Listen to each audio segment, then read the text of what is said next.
Y esta taza de café tiene que ser bien cargado para comenzar el año, porque partimos con cifras nuevas que ya las hemos entregado en los titulares, pero arrastrando desafíos sobre todo en materia de pensiones, también a lo que se suman las finanzas públicas, pacto fiscal. Y para hablar de todo esto y más, está con nosotros, nos acompaña a esta hora aquí en el estudio Eduardo Engel, profesor titular del Departamento de Economía de la FEN, de la Universidad de Chile, y director de Espacio Público. Eduardo, bienvenido, muchas gracias por estar con nosotros. Muy bienvenido. Muchas gracias por la invitación. Feliz año. Pues. Lo mismo para ustedes. Bueno, y me aprovecho ahí del año del feliz. No sé hasta cuándo uno dice feliz año. Esa es siempre una discusión. Pero yo creo que hoy día. Por lo menos hoy día. No, por lo menos hoy día. Hay gente que dice que hasta el 6 de enero, hasta la Pascua de Reyes. Pero, Eduardo, ¿cómo se ve? Hagamos una proyección, ¿cierto? El primer día hábil del año, siempre es importante hacer una proyección del 2024, después que estamos cerrando como en cero el crecimiento del 2023. ¿Será este el año en que volvamos a crecer, como dijo el presidente Gabriel Boric cuando presentó el presupuesto para 2024? Los escenarios más probables, según lo que dice el Banco Central, que se dedica al tema de las proyecciones, es que tengamos crecimiento este año.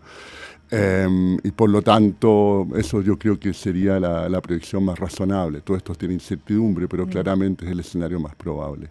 Ahora yo creo que la pregunta... volvamos a crecer. Ahora sí. El problema es cuánto, ¿no?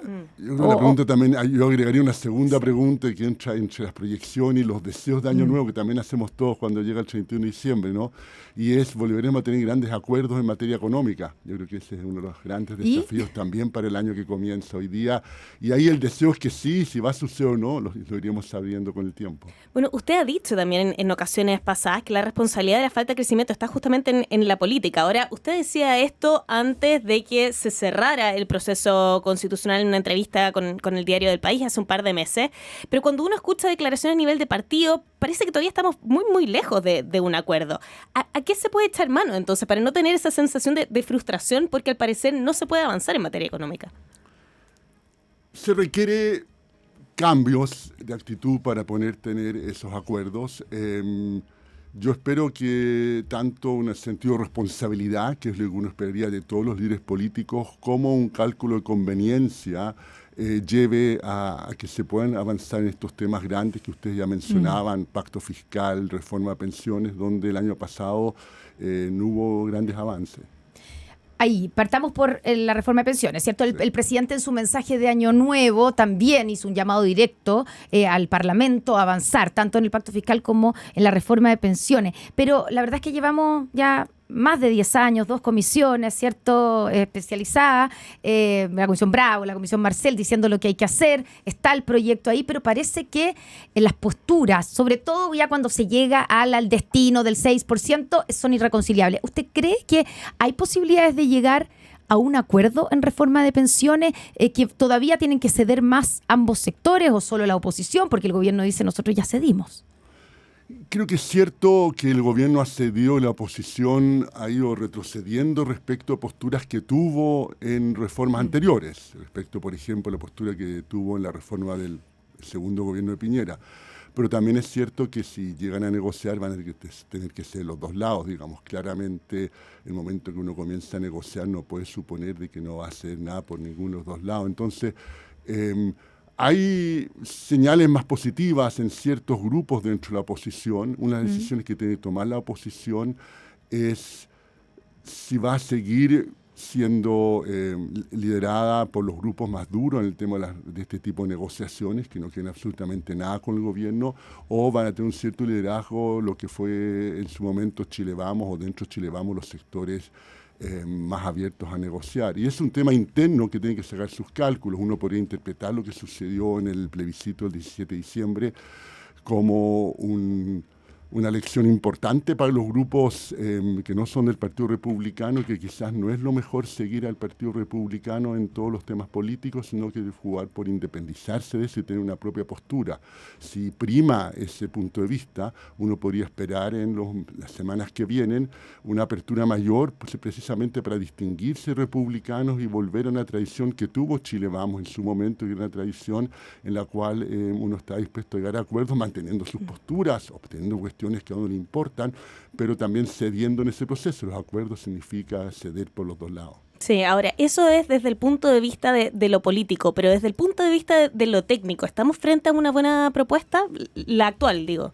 Yo creo que es una muy buena propuesta para comenzar a conversar, pero no va a ser el proyecto de ley definitivo que se aprueba definitivamente, pero tiene elementos que a mí me parecen valiosos, pero más que a mí, digamos, también a ciertos líderes de derecha le han parecido valiosos. El exministro Ignacio Briones ha relevado varios de los puntos que están en esa propuesta en diversas columnas, otros líderes de derecha también lo han hecho.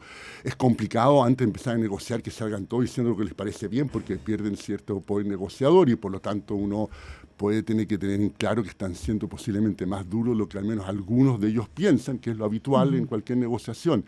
Pero yo creo que hay elementos, por ejemplo, para no ser tan abstractos, el tener más competencia es un objetivo que valoran típicamente también los sectores más liberales de derecha, no solamente centro-izquierda. Y por lo tanto, lo que tiene esta propuesta es una serie de elementos que llevan a mayor competencia en las pensiones. Recordemos, por ejemplo, que uno de los grandes avances en los últimos 15 años en pensiones fue tener estas licitaciones de los nuevos paquetes de afiliados. Eso bajó las comisiones cualquier cantidad y por lo tanto significó un beneficio para quienes están afiliados a la AFP, que somos la inmensa mayoría. Eso se acentúa teniendo ahora también una propuesta que se liciten las personas que ya estamos en una AFP, que nunca nos beneficiamos de eso porque ya habíamos ingresado antes de estas licitaciones. También se incluye la posibilidad de separar la industria, que nuevamente agrega más competencia. Todo esto, hay discusiones técnicas, hay puntos de vista diversos, pero todo esto son movimientos en la dirección de mayor competencia, por lo tanto, sectores políticos que han favorecido la competencia en el pasado, cuesta entender por qué no iban a favorecer este tipo de medidas también en el futuro. Claro, tal vez el punto de desencuentro principal se centra en el destino del 6% extra de cotización, ¿cierto? Y ahí, cuando uno le pregunta a la oposición sobre por qué han retrocedido con respecto a ese proyecto al que usted hace mención, ¿cierto? Después, al final del gobierno de Sebastián Piñera, que era la propuesta del 3.3. El argumento que dicen es que ahora existe la pensión garantizada universal, que en ese momento no existía, y que por ahí es donde se hace solidaridad y que ya no es necesario la solidaridad de parte de la cotización extra. Es un buen ejemplo de algo donde uno puede discutir y llegar a un término medio. Es cierto que con la PGU las tasas de reemplazo, es decir, la pensión que obtienen las personas como fracción de su salario hasta el final de su vida laboral subieron, pero esto es muy importante y muy valioso, sobre todo para el sector de más bajo ingreso. Como la PGU es un monto fijo, para la clase media ese efecto es más bajo, es menor. Y por lo tanto es cierto, ¿no es cierto?, que la PGU tiene un elemento que cambia esa discusión, pero no lo cambia como para justificar la posición que ha tomado buena parte de la derecha y que es que no quiere absolutamente nada y que todo lo que sea redistribución intergeneracional tenga que venir a través de impuestos. Impuestos generales. Generales. Y eso además entra en un segundo tema que es un tanto contradictorio a mi juicio, y que es que por una parte se quiere redistribuir en pensiones todo a través de impuestos generales y por otra parte no se quiere aumentar los impuestos, ¿no es cierto? Es un círculo que es difícil de cerrar, ¿no? Es decir, que imposible, pero es bien difícil de cerrar, sobre todo en un país en el cual en los últimos 30 años la carga tributaria, es decir, lo que recaudamos en impuestos como fracción del PIB, se ha mantenido constante, no ha subido, a pesar que el ingreso per cápita se ha más que duplicado. Lo habitual es que cuando los países crecen el ingreso per cápita, esa carga tributaria crece también lentamente. Y por lo tanto ahí también hay un tema político, y también la buena noticia es que abre espacio para negociar y para llegar a acuerdos entre lo que es la propuesta del gobierno y lo que parecía ser la posición inicial de la derecha. Otro tema que también está juntando lo fiscal o los tributarios junto con lo previsional es el tema Sala Cuna, que inicialmente iba justamente en el pacto fiscal y finalmente ahora estaría financiado con un punto de la cotización adicional de estos famosos 6 puntos. ¿Tiene sentido eso, incorporar Sala Cuna a la reforma previsional? Son parte de una estrategia de negociación. No pero sé si fue no me queda claro si fue una buena estrategia o no, porque enreda bastante la discusión. Yo creo que el tema Sala Cuna es un tema muy valorado. También está un tema que ha pasado más desapercibido, pero yo encuentro sumamente importante, que es tener un sistema de cuidados en términos de financiamiento. Que es un tema que a medida que esta sociedad envejece se vuelve más y más importante. Pero si era estratégicamente correcto cambiarlo de una a otra reforma, es un tema que me parece discutible. Eduardo, otro de los temas entonces que habíamos puesto sobre la mesa, ¿cierto? El pacto fiscal, ¿cierto? Usted también dice es otro de los temas que están pendientes y en los que se debiera poder avanzar. Pero aquí hay hay cierta, digamos, primero, reticencia y hay varios temas que generan resistencia, como se dice. Uno es la posibilidad, ¿cierto?, de modificar el impuesto a la renta. Se ha dicho que se subirán los tributos a las rentas más altas y hay algunos economistas que han alertado que esto impacta o va a impactar el ahorro y que tendrá un impacto en el crecimiento. ¿Cómo lo ve usted? A ver, en el mediano, para evitar que estos impactos sobre ahorro, crecimiento, que a veces efectivamente suceden, sean muy grandes, uno hace que esto entre en régimen lentamente. Gradual. Y que sea gradual, ¿no es cierto? Entonces la pregunta que hay que hacerse en una perspectiva más, no de la discusión del día a día o focalizada, sino que en una perspectiva más general, es si nuestra carga tributaria es la que corresponde a nuestro nivel de desarrollo. Sí. Y esa discusión es una discusión técnicamente complicada porque hay que corregir, porque nuestro sistema tributario es distinto al de otros países, etcétera. Pero no solamente mi lectura, mirar los números este fin de semana, cuando me contaron que me entrevistaban, pues no lo había mirado, para la verdad, sino que también viendo lo que ha dicho otra gente, es que tenemos una brecha en torno a 5 o 6 puntos del PIB respecto al promedio OCDE, pero también somos más pobres que el promedio OCDE, y por lo tanto no tenemos por qué estar al mismo nivel de carga tributaria que ellos. Como yo dije hace un rato, en otra pregunta que me hicieron, ustedes era precisamente que uno básicamente va aumentando esa carga tributaria con el desarrollo, ¿no es cierto? Y ahí quiero colgarme de una columna de Ignacio Briones, mediados del año pasado, digamos, en la cual él llegaba a un 5% de 6%, y eso está dentro del margen de error y me parece perfecto. Pero él decía, pues podemos partir con un 2% de aumento de esa carga tributaria. Entonces, este argumento de que en todo momento aumentar la carga tributaria siempre es nefasto, no se puede hacer, que es un argumento típico de derecha, como que pareciera ignorar que, primero, durante 30 años no hemos subido la carga tributaria en Chile, y segundo, que sí estamos por debajo de lo que corresponde a nuestro nivel de desarrollo. Y la pregunta que uno se hace después es cómo aumentamos esa carga de la manera que distorsione poco, que genere crecimiento, que combine. No, hay un montón de discusiones después, digamos, pero este discurso de cerrarse por completo es un poco extremo, a mi juicio. Pero el subir ese 2% del que habla Ignacio Briones, el que usted dice que podría ser en el fondo una primera parte, Exacto. ¿cierto? De manera gradual. ¿Es correcto hacerlo a través de el alza del impuesto a la renta? ¿Esa es la forma? A ver, hay una posibilidad que se abre, que es tener una estructura más eficiente del impuesto a la renta, en el sentido de bajar el impuesto a la renta a las empresas, lo que se llama el impuesto de primera categoría en jerga tributaria en Chile, y subir el impuesto a la renta más alta a las personas. Eso suena como algo que mejora la situación en general y que cuesta encontrar un argumento económico para oponerse a reequilibrar las cuentas fiscales con ese cambio, un menor impuesto a las empresas y un mayor impuesto a la renta más alta a las personas. Hay un desafío que es muy complicado políticamente, pero que sí es cierto y que cada vez que me he entrevistado en estos temas los últimos años lo he dicho, a pesar de ser impopular, y que es que en el mediano plazo, 5 o 10 años, no 30, tenemos que ir pensando también en cómo reducir la gente que está exenta a pagar impuestos. Ampliar la base tributaria. Sí, hay todo un tema ahí que no es popular, porque a nadie le gusta pagar impuestos. Eso sí que no lo propone nadie. Pero que si uno mira los entes técnicos independientes que pueden decir cosas impopulares como Fondo Monetario, etcétera, está ese tema, y que el sucedáneo, si eso es imposible políticamente, es lo que hacen la mayoría de los países desarrollados, salvo Chile, que va en ese camino, ojalá, y que es básicamente tener este impuesto a las planillas de personas y tener un efecto redistributivo ahí. Y ahí nuevamente conecta la discusión tributaria del pacto fiscal con el tema pensiones, digamos.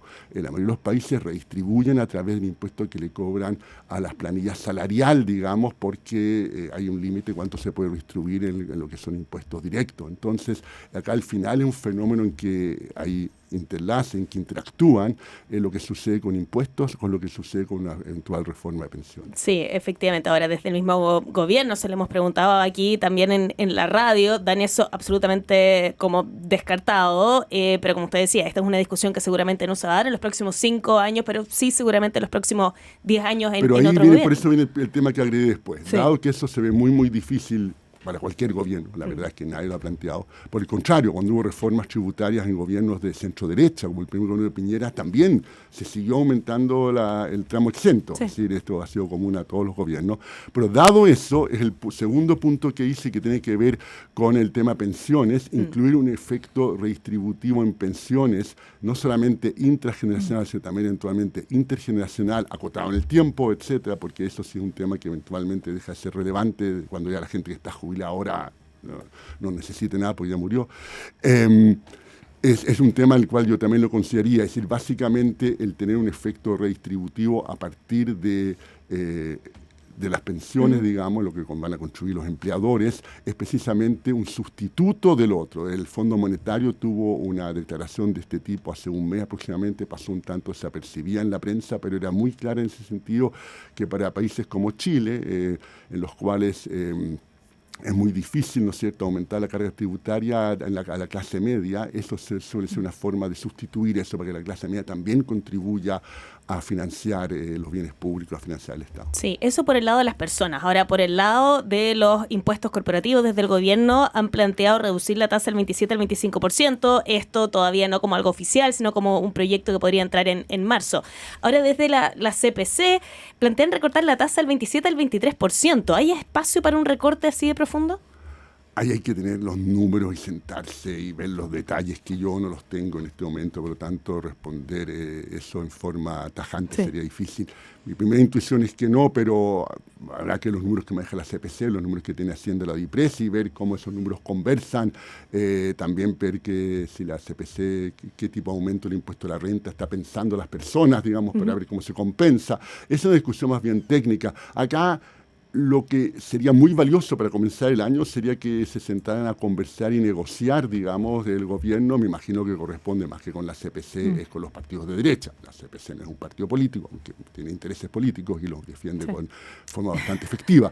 Pero yo creo que es importante tener esas conversaciones y empezar a negociar. Lo mismo el tema pensiones, digamos, tener instancias en las cuales se comienza a conversar, lo cual requiere, eso sí, una disposición a llegar a acuerdo, ¿no es cierto? Y es un poco lo que faltó el año pasado, a mi juicio. Ahora, de hecho, los gremios empresariales, ¿cierto?, la SOFOFA y la CPC no solamente están proponiendo esa baja aún mayor de la tasa de impuesto corporativa, sino que además que no haya alza de impuestos por ninguna parte, sino que medidas pro crecimiento. O sea, insisten en que el pacto fiscal no contenga ningún alza de impuestos, sino que baja en la tasa corporativa y una serie de medidas, presentan una batería de medidas pro crecimiento y que por ahí es por donde, digamos, se va a aumentar la inversión, incentivo a la inversión, etcétera. ¿Es posible hacer un pacto fiscal, acumular la cantidad de dinero que se necesita, digamos, para el Estado, para poder financiar todo lo que se necesita financiar, sin subir los impuestos? Yo creo que tenemos que pensar el próximo año se necesita subir los impuestos en Chile para lograr los objetivos de gasto que ha propuesto este gobierno.